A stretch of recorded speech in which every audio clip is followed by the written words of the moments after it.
kalugon. Alas 5 ng umaga tayo pauwi natin Basaysay.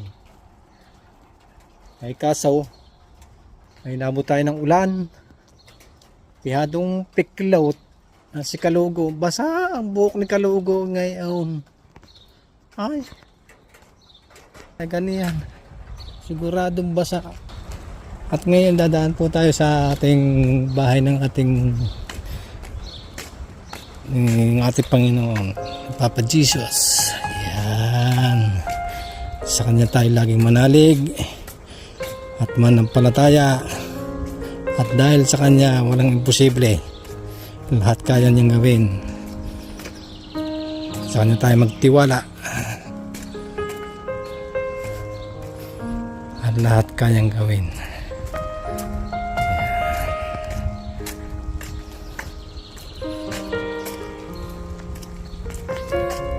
Yan.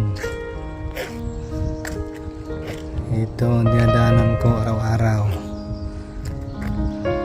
Ang simbahan ni Papa Jesus.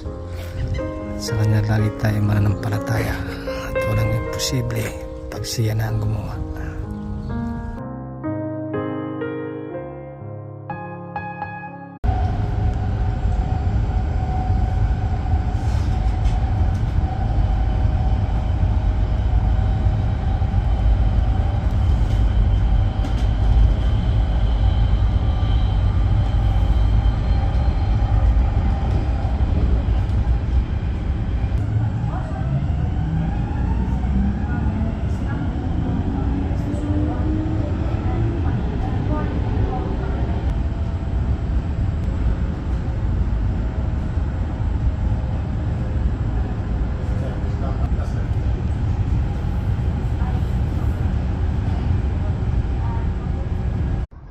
Mga kalugaw, kung saan sa kaya rin lugar na rin.